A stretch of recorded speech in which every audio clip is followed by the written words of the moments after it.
if you want to catch unpressured walleyes like that, this is 100% the way to do it. But fine. Oh, we did it. I don't know if it gets a whole lot more unique than that. Look at them, man. That is what we want right there. Big, fat, pudgy basin roamers, dude, on the ice. I mean, that's about it.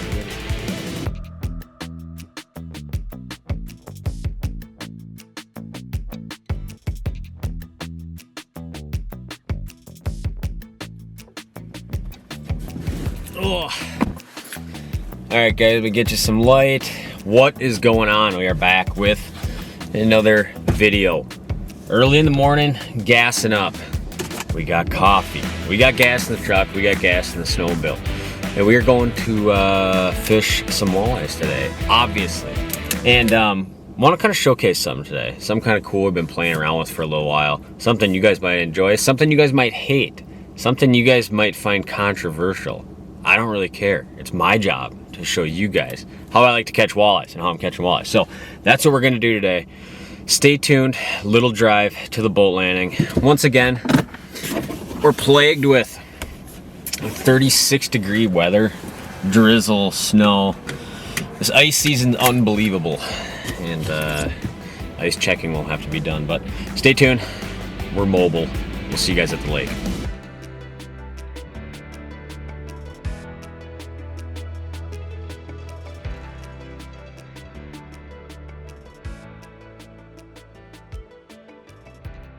All right,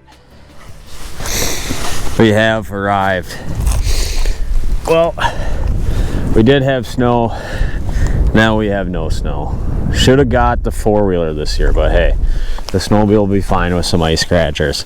Well, checked a bunch of ice, checked a bunch of cracks. It's actually holding together a little bit better than I thought. I will say this, if you're gonna fish the rest of the season with this warm-up coming that's hitting the Midwest again, the most unpredictable ice is melting ice. A lot of times when you get that first ice, you know, when you're talking like, oh man, hopefully we got 5 inches of that rock hard stuff. Oh, we got 4 here. Oh, we got 9 here.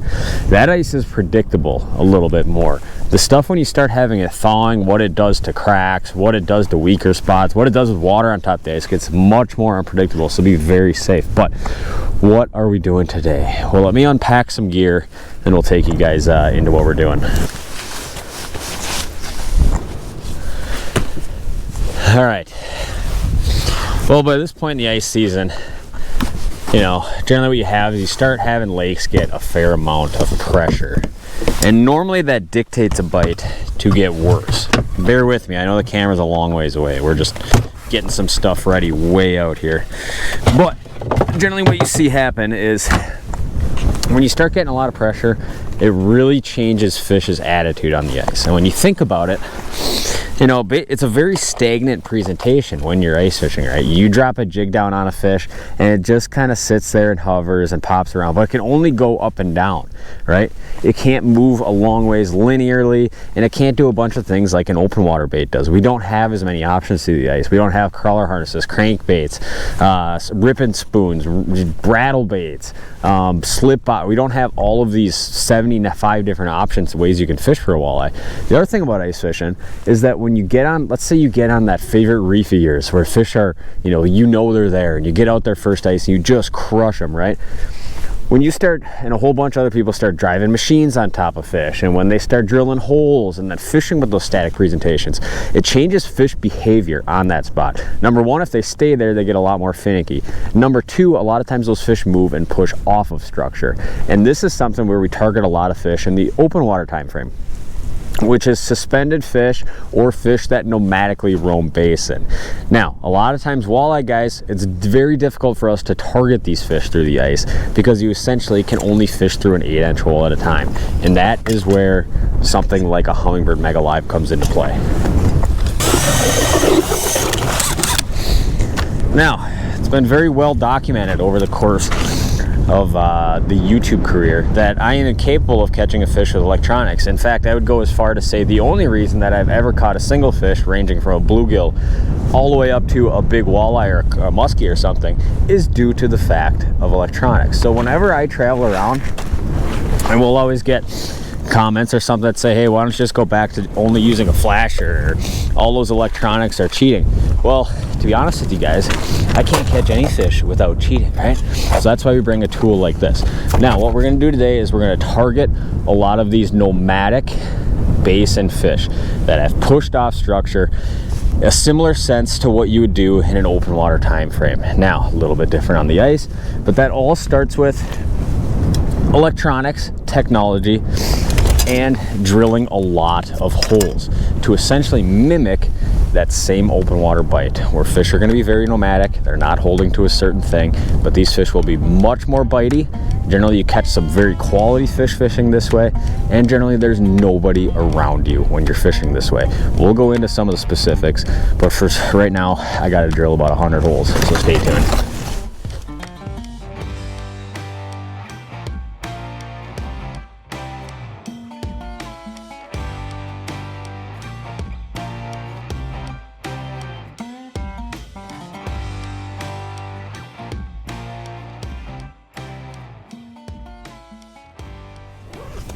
Bait, I need something big, aggressive, and heavy.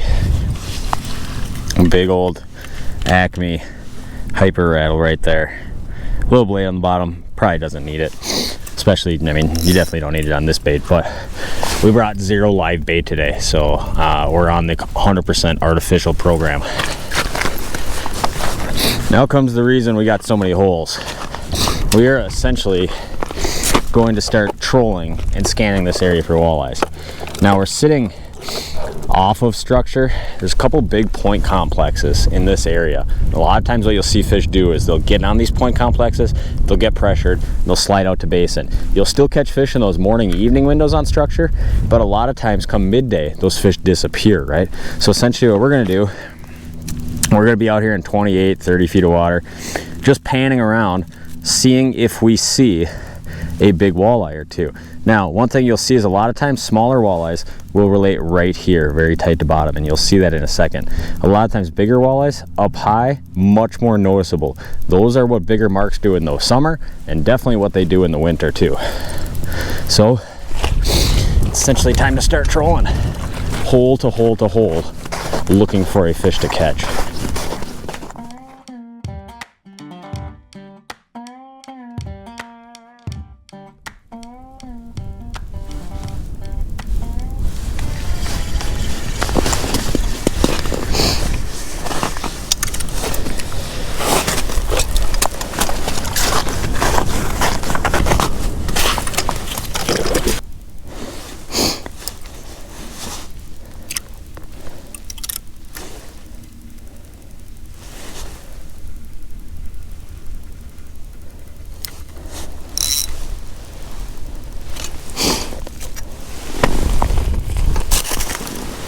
So now you can see we've gotten closer to this fish.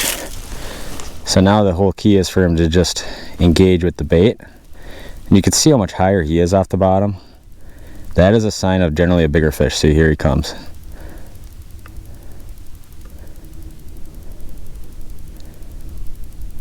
Yeah, he's gonna bite. Got him. Right there. Oh no, dude. How did I miss him? Number one. Wow. Well, that sucks, huh? That was definitely a big fish. Well, there you go. There's the first hookup doing it. And you can see, you know, the whole bottom's flat. There's structure probably 400 yards that way and probably 400 yards that way. And a lot of people have been out here fishing these spots. And you can immediately see how that fish, once he engaged, there was no stopping it. It was like immediate bite. And a lot of times the same thing goes for open water fish, like in the summertime. You get on a lake where the weed beds, the rock humps get really beat up. You get off of those spots and fish for those suspended fish, very active and aggressive. Previous to a forward facing, there was very little way to target these fish though, especially with a jig rod.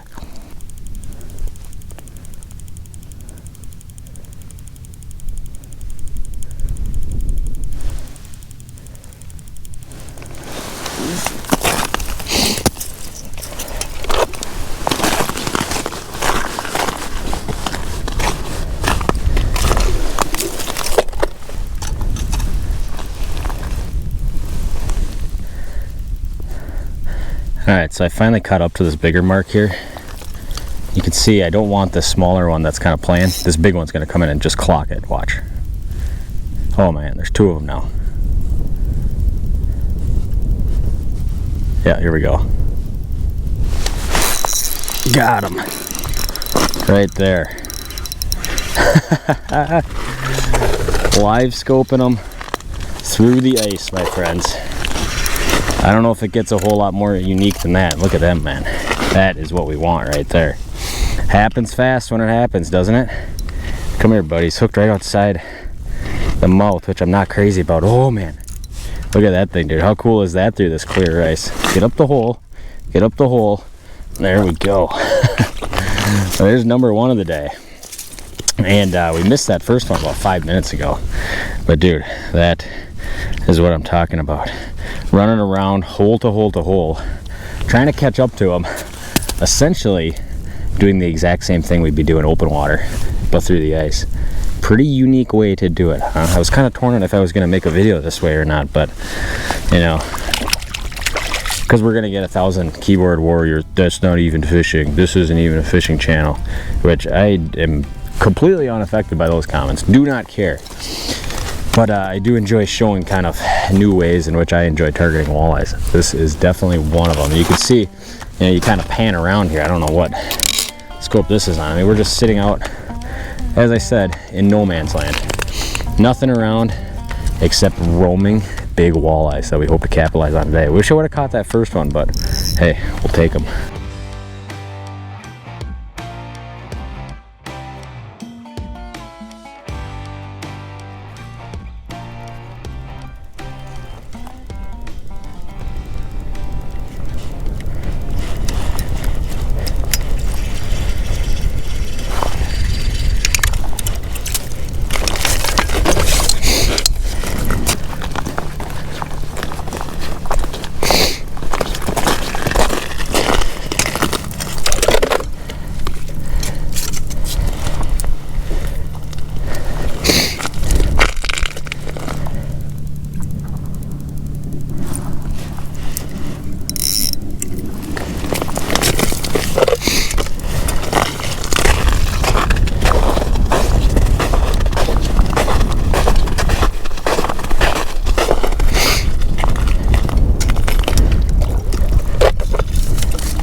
Alright, caught up to this one. He's still 20 feet out, but he's kind of been moving this way for the last couple holes now.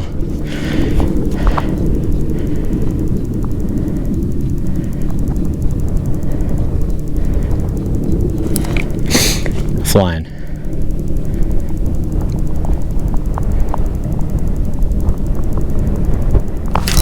Got him right there. Hole to hole to hole. This one's going to not be quite as big as those first 2, which I hooked, but you know, we have not been fishing for very long now. Hurry up, bud. Still going to be a real nice, respectable one. Oh, dude, this one is equally as nice. Equally as nice right here. Got another guy kind of running around up top on the spot we're fishing here. Come on. Real nice fish. Oh yeah, look at him. That is a butterball, dude. That is the kind of fish we're talking about. Right as we got kind of another guy driving by here. But that is a nice one for sure. And I just put on the spoons. I had a couple smaller marks kind of come up to me and not bite. And this guy absolutely came in and smoked it, dude. I mean, that is exactly what we're after right there. Big, fat, pudgy basin roamers, dude, on the ice. I mean, that's about as good as fishing gets, isn't it, right there? Oh, dude, let's let that one go. That is a perfect walleye. And you can see the demeanor of those fish. Much different than the demeanor of fish on a lot of spots where, like, you know, get a lot of pressure. Those fish are just so notorious on pressured, shallower water spots that, or especially structure spots, that they just creep and creep. The second these fish are seeing a bait, these bigger roaming fish, they just engage on it hard, just like that one did right there. And like I said, no bait today, so that's what we're rocking, the bare spoon. All right, well, I realize this whole video is kind of going fast, I feel like, or it's just very frantic in my mind, but kind of want to walk you guys through a little bit of just the setup, how we're moving around and how we're fishing and what we're really doing. So kind of like we said in the beginning, there's two big pieces of structure around me that fish undoubtedly relate to. There's probably fish on those spots. A lot of times those spots get fished hard, and there's a lot of times those spots are like morning, evening productive. Now, can you catch fish there in the middle of the day? Probably. But one thing you'll notice is that bigger fish will slide off of structure and they will get up off bottom, which makes them very visual on something like a forward-facing sonar. This is the same process we go through in the summer, right? This pole is the TKI CNC pole. I'll link it down below. It's super lightweight and compact for ice fishing, which is super important, helps me running around a lot. Now, all I'm literally doing, since I got my live set at like 80 feet out, I'm going around hole to hole to hole. All right, I drop down here. Let's say I don't see anything, right? Then I go to the next hole about 50, 60 feet away, scan again. I'll kind of do a full circle with the live, panning, right?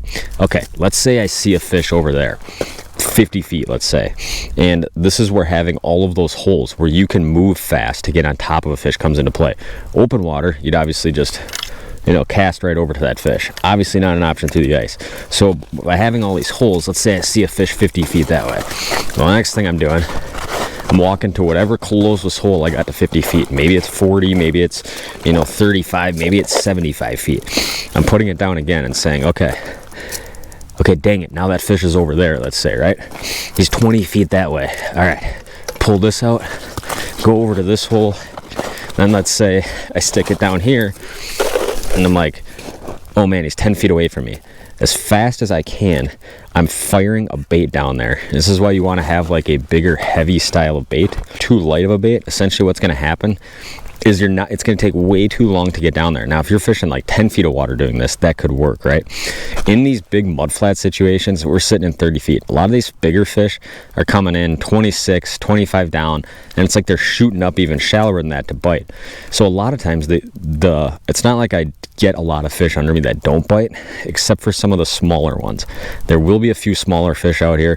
They're tighter to bottom. I'm not super concerned about those. But the whole key is having a lot of holes and visualizing those marks. It's easy to tell which mark's a big fish, obviously. We'll throw up some screenshots right here of the recordings today. But when I see that big mark up off bottom, the first thing I do is I'm aligning it with this, because this is the way my transducer goes on the TKI pole and how most live poles are. And I'm saying, if that fish is like 40 feet right there, I'm going, all right, 40 feet right there. What's my closest hole? Pick everything up, go over there, and I hope I'm around that fish. For a lot of these fish, I've had to chase them for 5-6 holes to get a bait to them. And that is what it is. The other thing, you want a big, heavy bait, and you want a big, flashy bait. You don't want to be fishing something small that takes and that fish is going to have to get real close to it to see something aggressive there. You want to be fishing. This is a big 3/8 or quarter-ounce spoon, one of the two, I don't remember. It's been good this week to me. But it's a bigger profiling spoon that can suck those fish over to me if they are like 10 or 15 feet away from me in clear water. So the whole idea of this style of fishing is I'm essentially trying to troll or sharpshoot open water basin walleyes. It gets more difficult to catch fish on structure the later the season goes, because these fish end up getting very pressured. So the whole key is kind of getting away from pressured spots, getting out in no man's land, a lot of times in 40, 50, 100, 200 yards away from good structure, and then drilling a big grid of holes and hoping that you're around fish.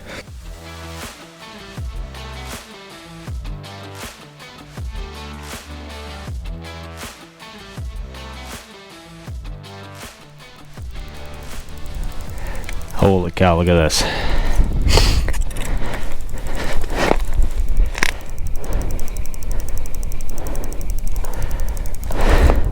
I don't think I have a closer hole. They're moving away though. I gotta get over there. Oh, there is a hole close. Alright, let's get on them.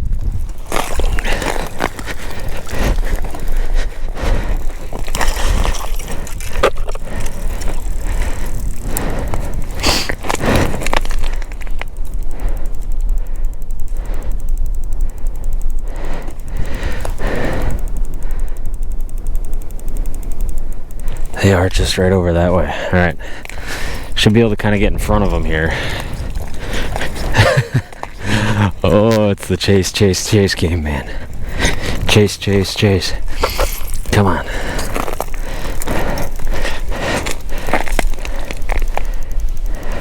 Yep, all right. You literally cannot have too many holes to fish this way. This one's right under me. If I can just get down there in time.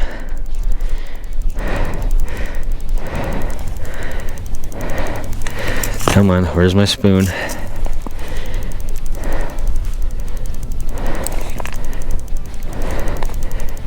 Yeah, he's coming. He's coming. Eat it. Got him. Oh man, did we chase those ones around, didn't we? Holy cow, get out of there. And that is such a crazy way to try to catch a walleye through the ice. Just running them down, man. That one looked like it was going to be a decent one too when he started firing. Oh dude, I mean, we are just on. This is just this is just what you can expect out here in the basin. Big fat walleyes, man. Totally unpressured, these fish that live off structure. And we spend an enormous amount of time doing this in the summer, especially for a lot of these bigger fish. And it is so effective to target a lot of this bigger size class. And as we kind of enter the a little bit more middle of the day period, the bite does not slow down in these basins. Especially one thing I noticed, you get a lot of the structure 20-22 feet, and then you get 30-foot mud. Those bigger fish, especially in the middle of the day, they'll get up high like this, and you'll mark those fish quite a ways off bottom, 2 feet to 7 feet up off bottom. Where a lot of those smaller fish will just kind of sit very near the bottom, and you won't mark those as well on forward facing because they almost kind of blend into that soft bottom. And look at that, another perfect walleye, man. Sharpshooting them through an ice hole in the basin. What a wild way to fish. But if you want a big fish pattern, if you want to catch unpressured walleyes like that, this is 100% the way to do it. Been playing around with this for a while now, and this is just, it's wildly effective.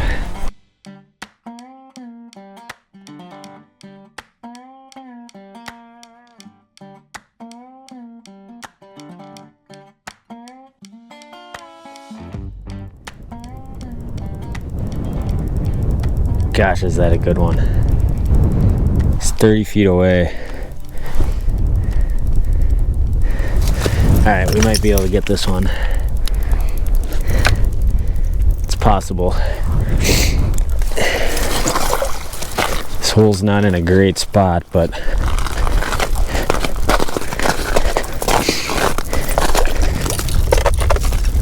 come on, buddy, show yourself.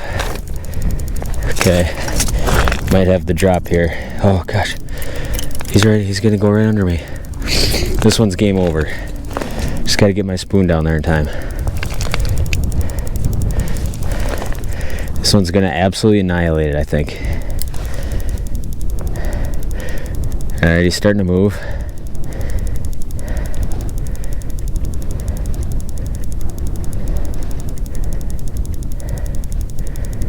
I was hoping he was gonna move a little faster than that.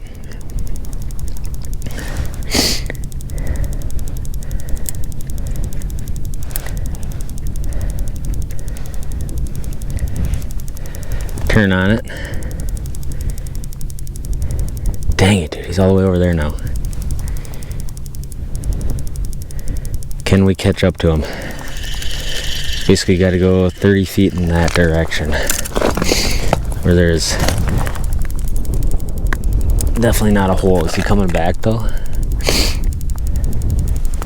Do I have anything right there? Not really. I got one about 30 feet though. Instead of 20, which would be ideal.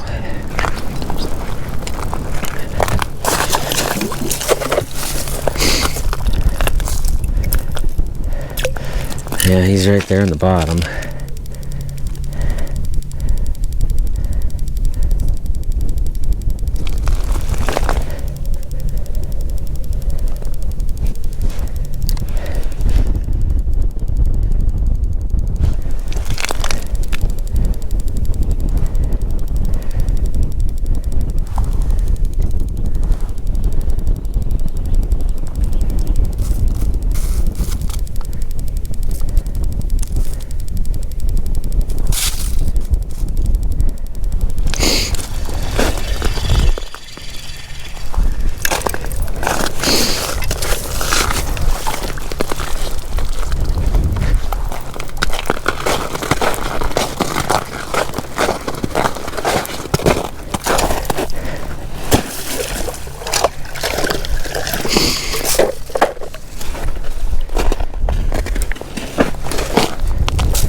my gosh, dude, get the spoon down there. I got too much slush in the hole.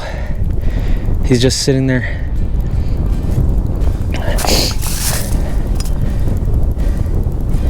I'm gonna land right on top of him, which I'm not crazy about. Come on, buddy, circle back.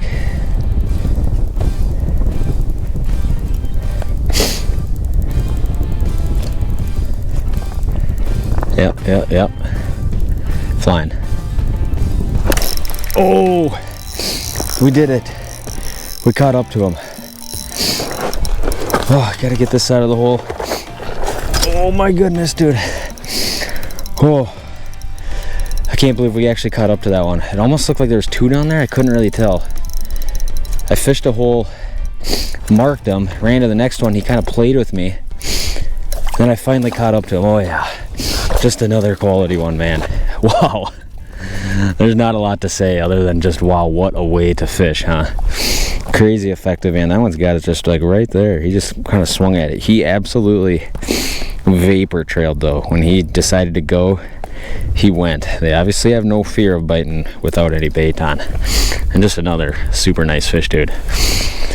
Crazy. I've always dreamt of doing this, like basin fishing for walleyes through the ice, because it's my favorite way to target big ones in the summer, and it's obviously possible. Now this would be way more effective if I had like 4 or 5 guys just saying like go there, go there, go there, go there.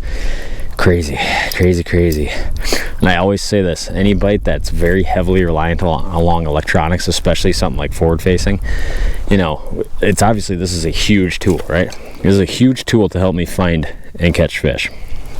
And I don't take that lightly. I think catch release is more important than it's absolutely ever been, because of, you know, what I do, what a whole bunch, you know, just how popular fishing is on social medias, Facebook, Instagram, and, you know, the technology that's improving with the learning curve. You know, when those two things meet, obviously you can catch a lot of fish using this. So I always say put that in here. It's so important to be letting these fish go. Fish of all size, any lake you go to, it's important to let fish go.